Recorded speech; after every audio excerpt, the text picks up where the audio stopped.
সন্ধ্যাবেলা রাজপুর বাজারে এসে ২০ পিস কম্বল কিনে নিলাম। তারপরে গাড়ির মধ্যে সব ঠিকঠাক আছে কি আমরা দেখে নিলাম।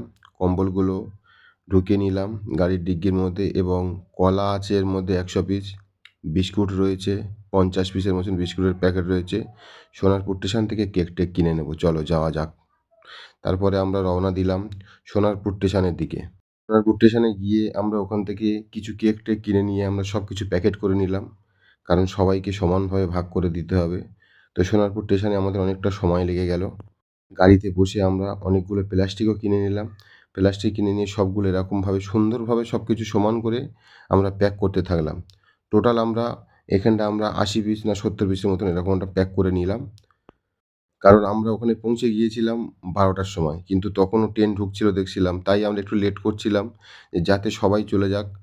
সবথেকে কষ্টে কারা রয়েছে তারা বুঝতে পারবো, যেহেতু আগে আগে দিলে সবাই হাত পেতে নিয়ে নেবে। তাই আমরা একটু সোনারপুর স্টেশনে এইগুলো সাজিয়ে নিলাম, আর ওখানে আমরা ১টা ১০ নাগাদ বাজিয়ে দিলাম সময়। তারপরে স্টেশনে গিয়ে আমরা প্রথমে দেওয়া শুরু করলাম। এমনভাবে যারা শুয়ে আছে দেখে খুব কষ্ট লাগছিল, যে আজকের ওপরওয়ালা আমাদেরকে দিয়েছে বলে আমরা কত সুখী আছি। ১০ টাকা দিয়েছে তারপরেও আমরা অনেক সুখী আছি। এদের মতন এত কষ্টে আমাদের জীবনযাপন করতে হচ্ছে না। তো বন্ধুরা, জাস্ট ভিডিওগুলো করার এই কারণে উদ্দেশ্য ছিল যে অন্তত যার যেমন সাহায্য হবে সে তেমনভাবে করবেন। এরকমভাবে যতটুকুই, যখনই দেখবেন রাস্তাঘাটে হোক বা কোনো জায়গায় এরকম গরিব মানুষ পড়ে থাকবে, সবাই একটু সাহায্য করবেন প্লিজ। যার কারণে এই কারণে যে ভিডিওটা করা। আজকের আমরা যখন পৌঁছে গেলাম সোনারপুর স্টেশনে, আমাদের প্ল্যান ছিল বারুইপুরেও যাওয়ার, কিন্তু সোনারপুর স্টেশনে গিয়ে যা দেখলাম আমাদের ওখানে সব কিছু শেষ হয়ে গেল।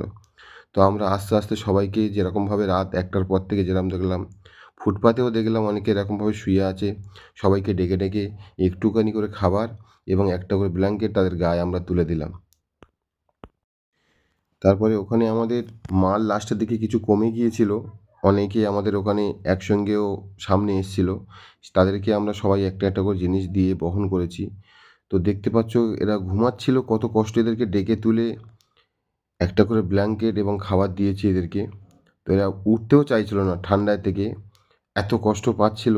তো দেখে আমার নিজে এত কষ্ট হচ্ছিল, যদি বা সত্যি আমার খুব কাছের ভালো বন্ধু থাকতো তাদেরকে নিয়ে, বা যারা এরকম দান করতে ইচ্ছুক তারা যদি বা আমার সঙ্গে যোগাযোগ করো, ১০ টাকা ২০ টাকা করে দিলেই হবে। আমরা এমন এদের পাশে থাকবো, এরকম সহযোগিতা করব। আমিও থাকবো তোমাদের সঙ্গে, আমার গাড়ি রয়েছে। ওপরওয়ালার কৃপায় কোনো সময় রাত বিতে আমরা চলে যাব সোনারপুর স্টেশন এবং বারুইপুর স্টেশন। দেখো আমার ছেলেও এখানটায় এসছে আমার সঙ্গে, ওকেও বললাম যে দেখ, তুইও তো কত সুখে বড় হয়েছিস, তুইও আজকে এই কাজে লাগ। ওকেও নামিয়ে দিলাম ছেলেকে, ও খুব খুশি হলো দেখে। মানুষটাকে যখন দিতে গিয়েছিলাম ইনি নিতে চাইছিল না প্রথমে। ইনি ঘুমের ঘরে ছিল, তো তাই ইনি নিতে চাইছিল না। যখন বুঝিয়ে তুলে দিলাম তখন উনি নিয়ে এবং খুব খুশি হলো। ঘুম ভরে মানুষকে দিতে গেলে যেমন হয় আর কি। এখানে দেখতে পাচ্ছ এরা সবাই আমাকে আটকেছে যে আমাদেরকে দিতে হবে। আমাদের অল্প মাল ছিল। যাই এদেরকে একটুখানি বোঝাতে সময় লাগলো। সবাইকে বোঝালাম যে দেখো আমরা এই দিতে এসেছি, আমরা সবসময় আসবো। চেষ্টা করব আমরা প্রত্যেক মাসে বা সপ্তাহে আসার। আমরা একটা গ্রুপ খুলবো, যে সবাই যদি বা আমাদের কাছে একটু একটু করে পয়সা দেয়, বন্ধু-বান্ধব মিলে আমরা এই রাস্তায় সবসময়ের জন্য নামবো। বারুইপুর স্টেশন বলো, সোনারপুর স্টেশন বলো, যতটুকুই আমাদের আশেপাশে যেগুলো স্টেশন রয়েছে, সুভাষগ্রাম বলো বা মল্লিকপুর স্টেশন বলো। তো এদেরকে দেখে এতটা মায়া লাগছিল, তখন বাজে উপরে ঘড়ি, আমার মাথার উপরে ঘড়িটা চলছে, দেখো ১টা ১৪। আমার ছেলেকে দিয়ে আরেকজনকে পাঠিয়ে দিলাম, বললাম যে বাবু যা দিয়ে আয়।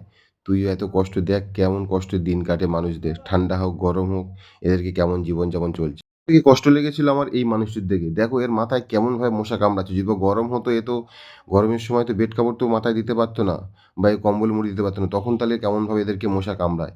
আমার সব থেকে এই ভিডিওটার মধ্যে এইটাই বড় কষ্ট লেগেছিল, যে এনার এই ভিডিওটা, এই যে ভিডিওটা যখন করছিলাম, এর মাথার অবস্থা দেখে তাড়াতাড়ি করে আরেকটা ব্ল্যাঙ্কেট নিয়ে, পাশে আরেকজন ছিল রাস্তায় ফুটপাতের উপরে, একেও দেয়া হলো। তো এই